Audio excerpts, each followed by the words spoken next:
Assalamualaikum warahmatullahi wabarakatuh. Alhamdulillah wassalatu wassalamu ala Rasulillah wa ala alihi wa ashabi wa walah.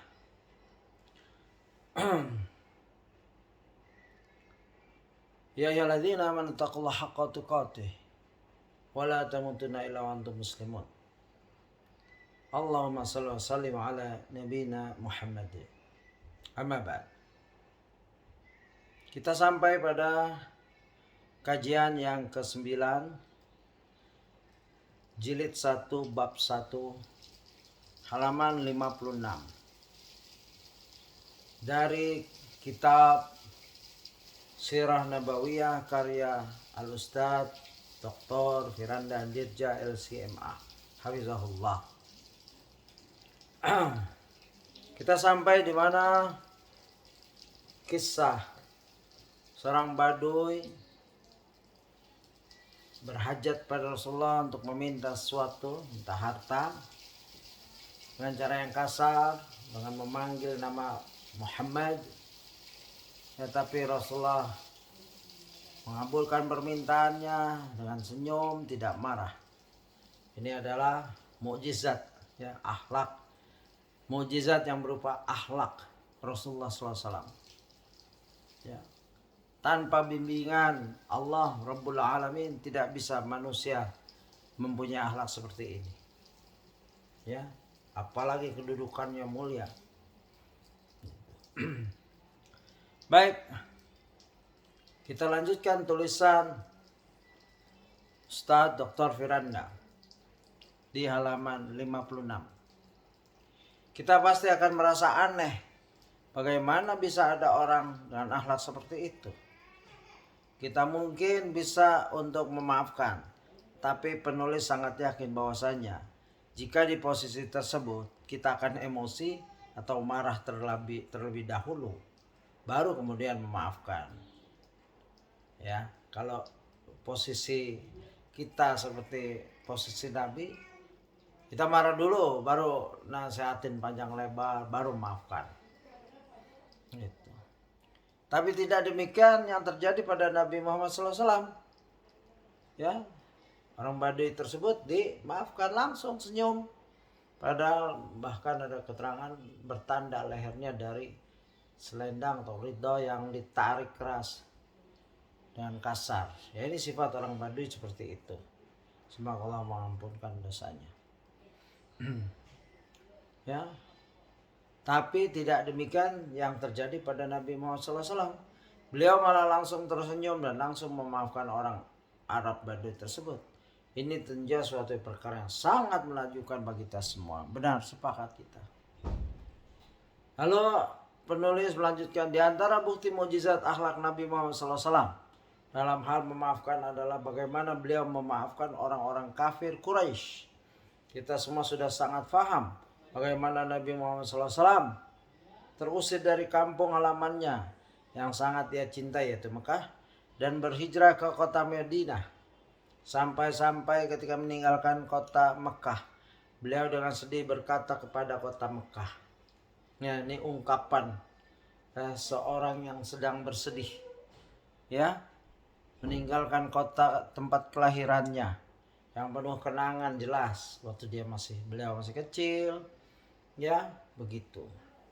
Orang-orang yang dia kenal, saudaranya, paman, ya, begitu. Apa yang beliau selalu ucapkan? Wallahi innaki la khairu ardillah wa habbu ardillah ilayya. Wallahi laula anni uhrijtu minki ma kharajtu. Ya, ini ungkapan seorang yang sedang bersedih, seorang nabi yang taat kepada perintah Allah untuk berhijrah. Dan ingat, ini telah dikabarkan oleh Waraqah, paman dari Khadijah, ketika beliau hadir untuk menenteramkan, ya, keadaan Nabi SAW yang belum tahu pasalnya apa, beliau berjumpa Jibril dan lain-lain. Ya, misalnya engkau akan diusir, Ya, Rasulullah sempat kaget itu. Yaitu tambahan dari saya sedikit. Apa kata Nabi? Demi Allah, sungguh kamu adalah sebaik-baik bumi Allah dan bumi Allah yang paling aku cintai. Benar, Mekah adalah sebaik-baik bumi Allah dan bumi Allah yang paling aku cintai. Allah mencintai bumi Allah, yaitu yang namanya Mekah karena ada Baitullah, dan Rasul mencintai bumi Allah yang namanya Mekah. Demi Allah, seandainya aku tidak dikeluarkan darimu oleh kaumku, tentu aku tidak akan keluar. Ya. Hendaknya memang seorang tidak keluar dari bumi yang terbaik, yaitu Mekah, kecuali terpaksa dikeluarkan begitu. Ya.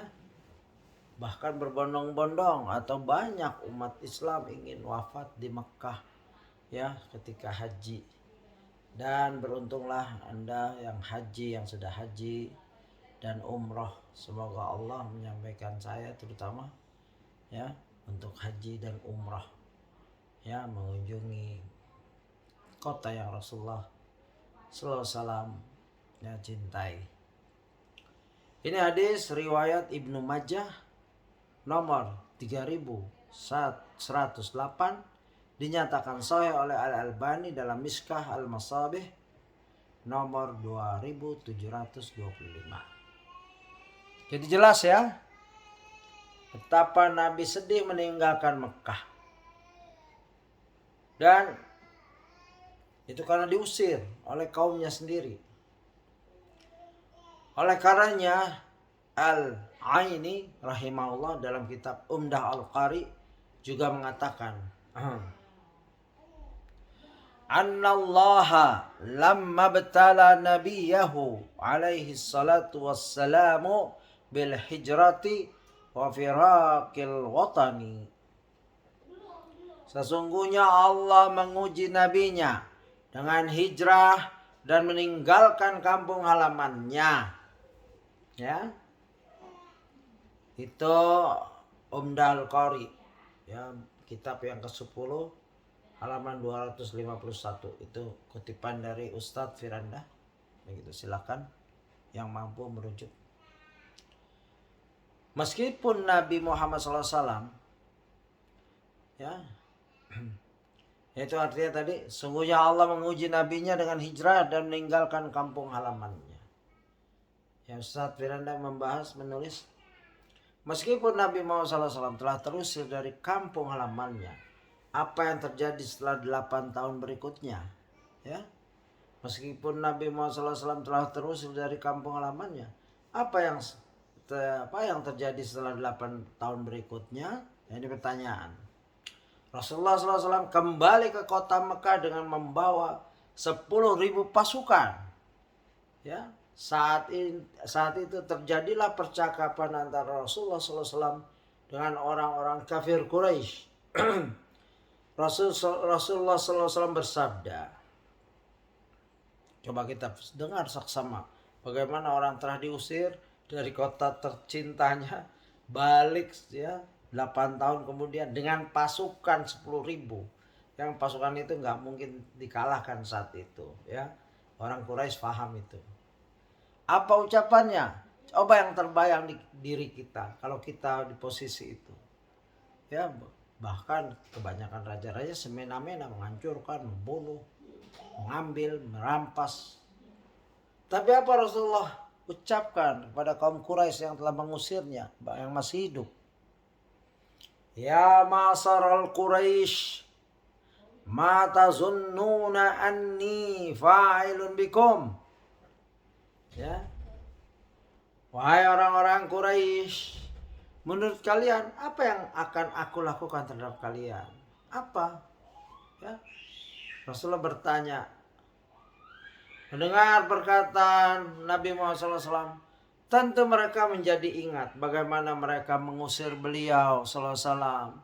Mereka ingat bagaimana mereka berencana untuk membunuh beliau. Mereka ingat bagaimana mereka menyerang beliau SAW dalam beberapa peperangan. Dan mereka tentu menyangka bahwa saatnya Nabi Muhammad SAW membalas dendamnya kepada mereka. Karena saat itu kekuasaan berada di tangan Nabi Muhammad Sallallahu Alaihi Wasallam. Meskipun demikian, Nabi Muhammad SAW tidak sombong. Bahkan beliau masuk ke kota Mekah dengan menundukkan badan. Ya, beliau sebagai tawadu. Ya, badan beliau, ya, menundukkan badan beliau sebagai tawadu di hadapan Allah. Ya, Nabi masuk Mekah menundukkan badan beliau sebagai tanda tawadu di hadapan Allah Azza wa Jalla. Tidak ada kesombongan ya pada beliau. Sampai hampir-hampir jenggot beliau mengenai pelana untanya. Ya, jenggotnya sampai ya, mengenai pelana untanya. Ini mengagumkan ya seorang nabi, akhlaknya. Dalam keadaan susah berakhlak, dalam keadaan dizalimi berakhlak, dalam seluruhnya akhlaknya itu indah. Ya, sayang sekali kalau kita tidak pernah membaca, bahkan tidak niat untuk mengamalkannya. Setelah membaca kita niat mengamalkannya. Ya, walaupun berat mungkin, ya buat kita sangat berat. Ya, tapi kita berusaha minta tolong pada Allah. Wasta'in billah. Gitu. Minta tolong pada Allah dalam bab ini. Kemudian ya masuk dengan tawadu, nunduk ya di atas pelananya, jenggotnya hampir kena pelananya. Kemudian orang-orang Quraisy pun menjawab pertanyaan Nabi Muhammad SAW dengan berkata, khairan akhun karimun wa banu akhun karimun. Wa fi riwayatin waqad qaddar. Ya. Menurut kami yang akan kau lakukan adalah kebaikan. Engkau adalah seorang yang mulia dan anak dari seorang yang mulia. Dalam riwayat lain, sedangkan engkau telah mampu membalas. Ya, begitu. Ini lihat tafsir Al-Qurtubi jilid 9 halaman 258. Ya, Ustaz Firanda mengutip dari tafsir Qurtubi. Namun justru Nabi Muhammad SAW mengatakan, Al-yawma aqulu lakum ma qala akhi Yusufa min qibal. Ya. La tasriba alaikum al-yawma. Yaghfirullah lakum wa huwa arhamur rahimin. Idhabu fa antum tulaqa'u. Apa jawaban Nabi SAW? Pada hari ini aku mengatakan kepada kalian sebagaimana perkataan saudaraku Yusuf. Ya, Yusuf saudaranya Nabi karena kalangan Nabi. Ya, al-yawma aqulu lakum ma qala akhi Yusufa. Ya, min qibal. Pada hari ini tak ada cercaan terhadap kamu. La tasriba alaikum. Ya, tidak ada cercaan terhadap kamu. Mudah-mudahan Allah mengampuni kamu. Ya, bahkan Nabi mendoakan, alaikumul yawma yaghfirullahu lakum. Dia adalah Maha Penyayang di antara para penyayang. Ya.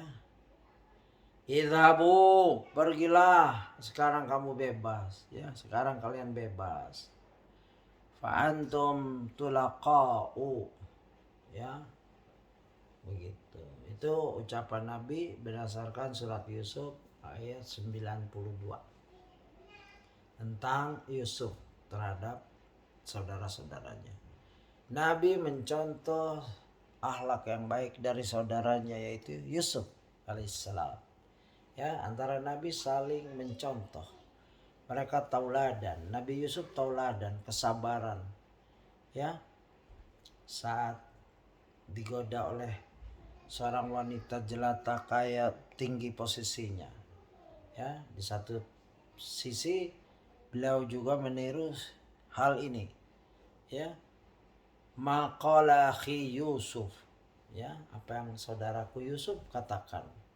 Ya, memaafkan. Kenapa Nabi Yusuf memaafkan saudaranya? Ya, telah menjoliminya, membuangnya ke sumur sehingga menderita dan lain, tapi dimaafkan. Inilah karakter para nabi mulia, dapat bimbingan dari Ar-Rahman. Ya, Begitu.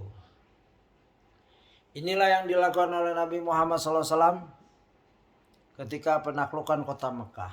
Beliau memaafkan orang-orang Quraisy tanpa mencela mereka sedikit pun, tanpa mengungkit-ungkit kesalahan mereka di masa lalu. Sungguh sifat memaafkan yang luar biasa yang dimiliki oleh Nabi Muhammad SAW, sampai-sampai musuh pun, ya, musuhnya pun beliau maafkan. Kalau musuhnya beliau maafkan, apalagi sahabat, apalagi orang-orang sekitarnya, apalagi Baduy. Baduy ini masih muslim, ya. Begitu. Itu keagungan Rasulullah. Ustaz Dr. Firanda melanjutkan, demikianlah Nabi Muhammad SAW dengan sikap mudah memaafkannya. Demikian pula lah sikap para nabi secara umum. Ya, sikap Nabi secara umum seperti itu. Sekiranya para nabi tidak mudah memaafkan, maka tentu hidup mereka akan sengsara. Beban tambah berat, beban dakwah tambah berat. Sementara kita tahu bahwa hidup para nabi tidak lepas dari cacian dan makian. Ya, istilahnya kalau bahasa umumnya, makanan sehari-hari para nabi dan para rasul adalah cacian dan makian. Hendaknya orang-orang yang duat, para dai dan mubalik biasa, ya, menghadapi cacian dan makian dan bersabar. Karena ini adalah bagian dari cobaan, ya, menggugurkan dosa-dosa, menambah pahala yang kita kurang, ya, amalan ibadah kita kurang, sedangkan dosa-dosa kita numpuk, ya, syukur kita kurang, maksiat kita banyak dan lain-lain. 12. Rasulullah SAW tidak pernah memukul orang lain kecuali dalam berjihad. Ya, ini pernyataan yang didasarkan dalil. Aisyah radhiyallahu anha menuturkan, ma daraba Rasulullah sallallahu alaihi wasallam syai'an qat biyadihi wala imra'atan wala khadiman ila yujahidu fi sabilillah wa man nila minhu syai'un qat fayantaqima min sahibi ila an yuntahaka syai'un min maharimillah fayantaqima lillah azza wa jal. Rasulullah SAW tidak pernah memukul sesuatu apapun dengan tangannya. Tidak istri beliau dan tidak juga pelayan beliau, kecuali saat berjihad di jalan Allah. Beliau pun tidak pernah membalas orang yang menyakiti beliau, kecuali jika yang dilanggar adalah larangan Allah, maka beliau pun akan membalas pelakunya karena Allah. Hadis riwayat Muslim 2328. Dan mungkin para suami sedikit yang bisa mengamalkan ini, ya, termasuk ustadz-ustadz juga, ya. Maka bersyukurlah jika Anda termasuk orang yang sesuai dengan hadis yang baru saya bacakan, dan beristighfarlah, mohon ampun jika kita termasuk bagian orang yang bertentangan dari hadis yang baru kita baca. Itulah sikap orang beriman dalam membaca dalil, ya. Hujamkan dalil itu ke diri kita. Jangan mikirin orang lain, oh fulan. Tidak. Ke diri kita, ibda binafsik, ya, introspeksi diri. Setiap dalil hujamkan diri kita. Oh, saya begini masih, ya Allah, ampunkanlah dosaku. Astaghfirullah wa atubu ilaih. Astaghfirullah wa atubu ilaih. Astaghfirullah wa atubu ilaih. Begitu. Ya. Dan manfaatnya sedikit kalau kita langsung mencari sasaran orang lain. Dalil-dalil ini untuk diri kita, untuk kehidupan kita. Ibda binafsik, dalam kebenaran, kebaikan, mulai dari kita. Qu anfusakum wa ahlikum nara, jaga dirimu dan keluarga kamu dari api neraka. Ya, kalau masih ada amalan-amalan yang membawa kita ke arah neraka, ya istighfar. Apa amalan yang ke arah neraka? Yang bertentangan dengan Allah dan Rasulnya, pasti itu, ya, ke arah neraka kalau kita tidak tobat atau Allah ampunkan dosa-dosa kita. Begitu simpel, ya. Islam ini simpel sekali, sederhana sekali, sudah bisa dihitung ke arah mana kita berjalan. Kaki ini kemana? Ya, kita disuruh muhasabah diri itu untuk itu sebelum Allah yang menghisab. Allah menghisab dengan rahmatnya didahulukan, dengan rahmatnya didahulukan dari murkanya, begitu. Ya, jangan terlalu overconfident. Wah, saya sih yakin masuk jannah ini bi ghairi hisab lagi, tanpa hisab. Jangan, itu terlena kita nanti. Gak taunya ujung-ujungnya neraka, naudzubillah. Ya, gitu.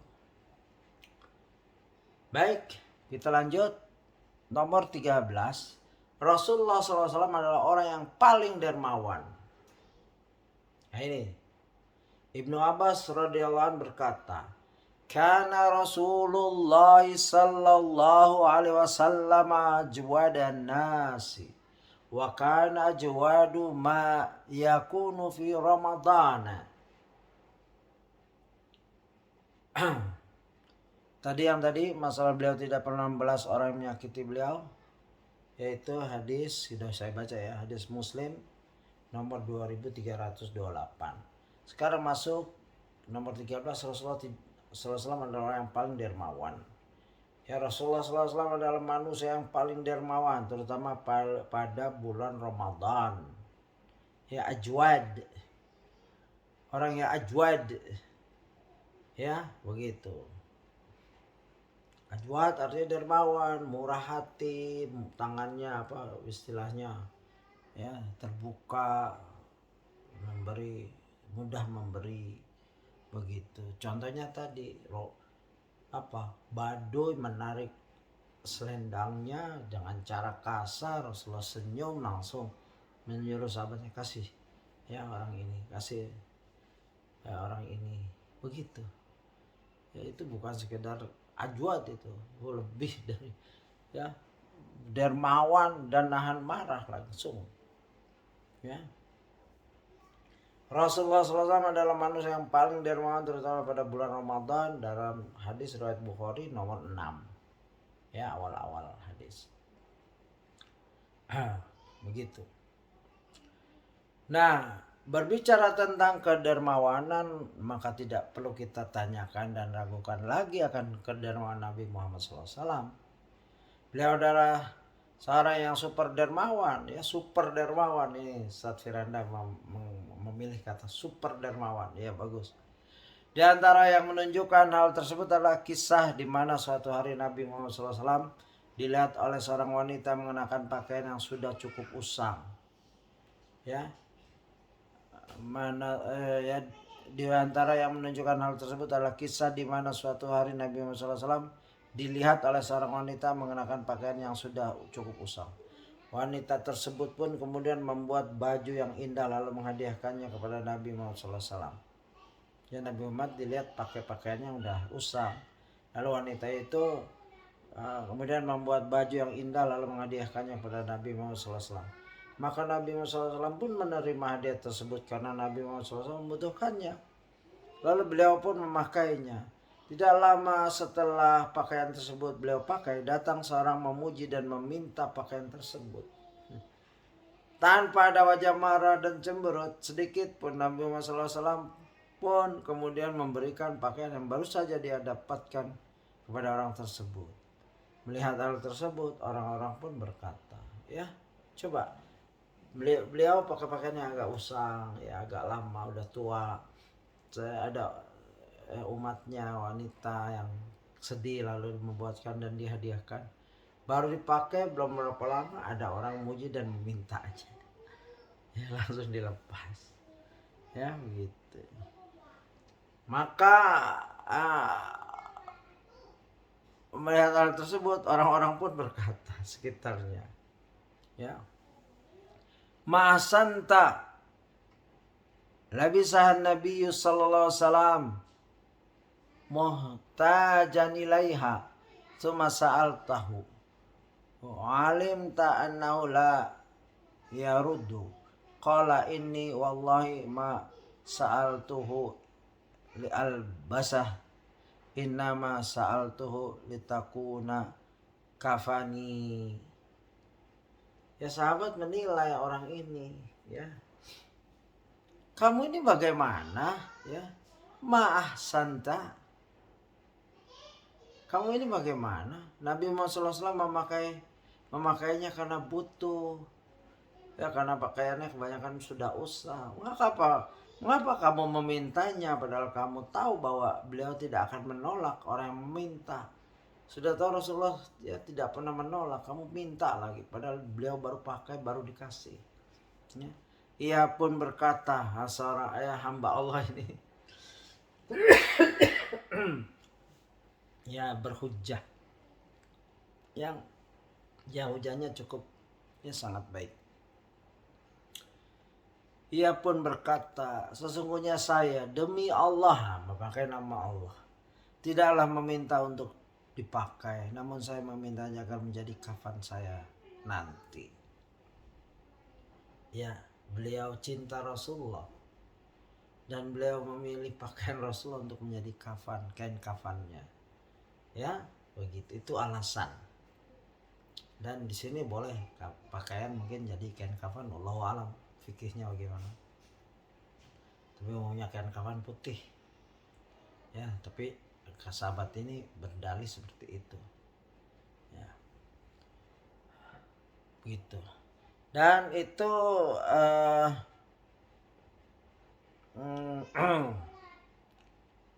sudah dijelaskan hadisnya. Nah, mungkin selanjutnya Sahal radhiyallahu anhu yang meriwayatkan hadis tersebut kemudian menyebutkan bahwa benar orang tersebut dikafankan dengan kain yang dia minta dari Nabi Muhammad SAW.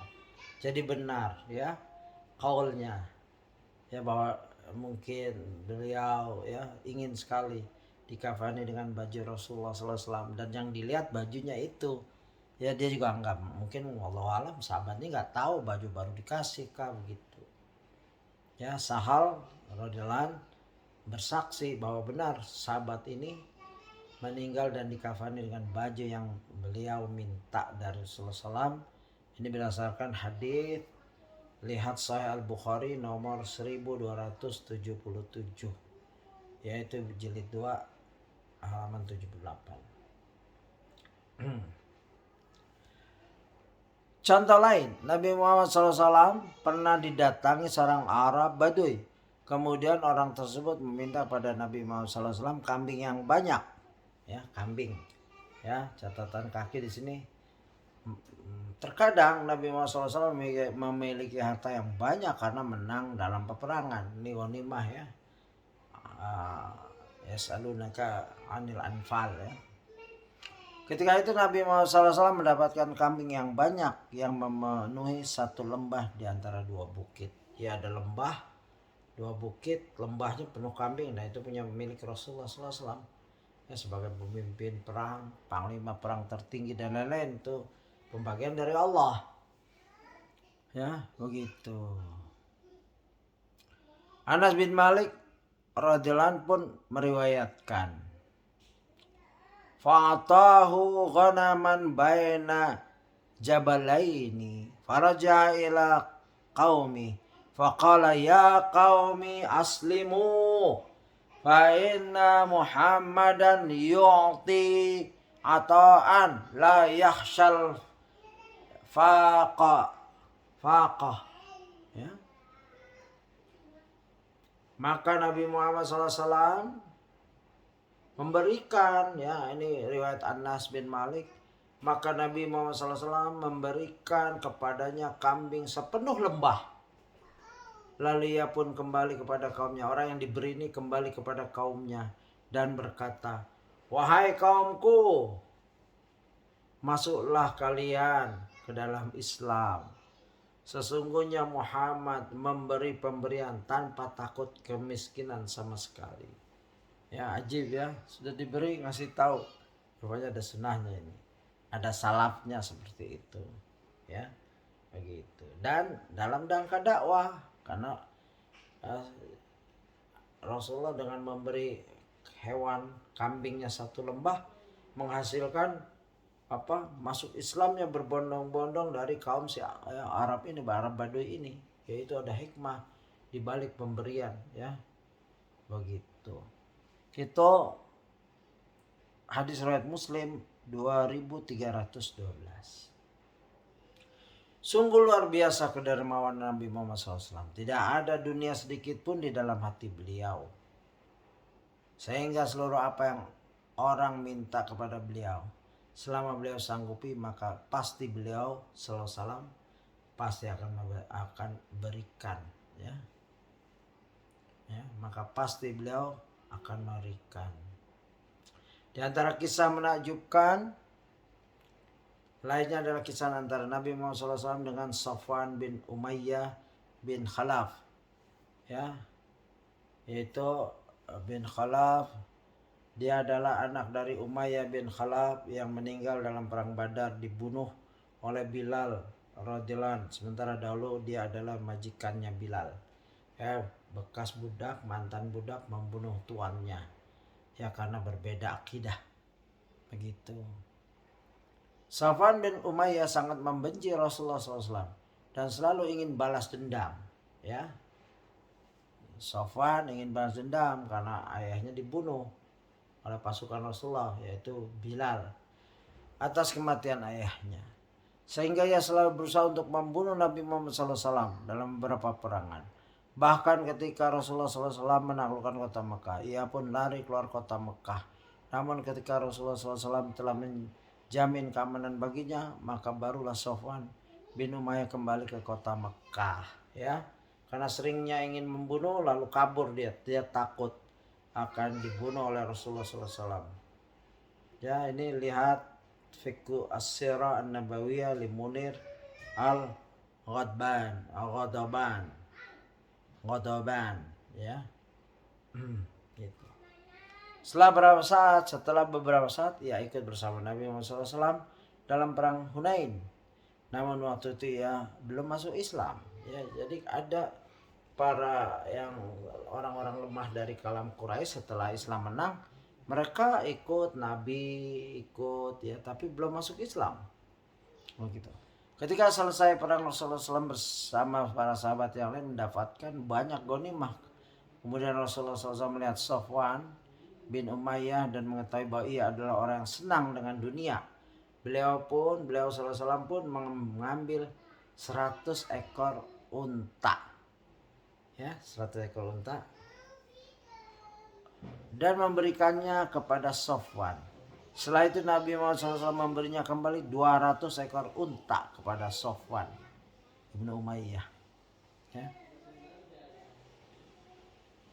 Melihat sikap Nabi Muhammad SAW tersebut, Safwan bin Umayyah, ya, Safwan bin Umayyah sampai berkata, "Wallahi laqad a'tani Rasulullah sallallahu alaihi wasallam ma a'tani wa innahu la abghadun nasi ilai fama bariha yu'tini hatta innahu la habbun nasa ilai." Nah, ini, ya, demi Allah, Rasulullah SAW telah memberiku hadiah yang banyak sekali. Sebenarnya dahulu ia adalah orang yang paling saya benci, tapi karena ia selalu memberi hadiah kepadaku, sehingga beliau kini adalah orang-orang yang paling saya cintai. Hadis terdahulu kita pernah bahas, ya, di mungkin kajian pertama, ya. Tahaddu tahabbu, kasihlah hadiah agar menambah kecintaan antara saudara. Ini Rasulullah memberi hadiah pada orang yang belum masuk Islam, dari benci karena membunuh ayahnya sampai mencintai Rasulullah karena 300 onta tadi, salah satu penyebabnya. Begitu pekaknya Rasulullah terhadap dakwah, ya, terhadap hati manusia. Rasulullah bisa membaca gerak-gerik manusia, ya, dengan ilham dari Allah, dan dunia tidak ada di hati Rasulullah dengan memberi 300 onta. Kalau satu onta saja, ya, sekarang sapi yang kurban belum lama ada yang 100 juta, 150 juta, ada yang 200 juta, ada yang 1 M, ya, 1 miliar. Kalau 300, ya, onta, kalau 200 juta aja berapa? Ya begitu Rasulullah, tidak menghitung-hitung, ya. Ustadz melanjutkan, kita menjadi tidak heran dengan akan kedermawanan Nabi Muhammad SAW ketika melihat bagaimana kedermawanan sahabat-sahabat dan istri-istri beliau radhiyallahu anhum. Bukankah kita telah mendengar kisah di mana Abu Bakar menyedekahkan seluruh hartanya? Itu ini lihat Sunan At-Tirmidzi 3675 dinyatakan hasan oleh Al-Albani dalam Mishkah Al-Masabih nomor 6030. Ya, sahabat paling meniru kebaikan Nabi, paling berazam, punya himmah untuk meniru kebaikan Nabi, walaupun mereka tahu ya tidak akan menyamai atau tidak akan melebihi Nabi kebaikannya, tapi mereka paling maksimal berusaha. Mungkin bagi kita kisah tersebut kisah yang mustahil, namun hal tersebut benar-benar terjadi. Coba tengok siapa di antara kita yang pernah menginfakkan seluruh hartanya? Tidak ada. Ya, tapi tidak heran hal itu terjadi pada Abu Bakar radhiyallahu anhu. Karena gurunya sendiri adalah Nabi Muhammad SAW.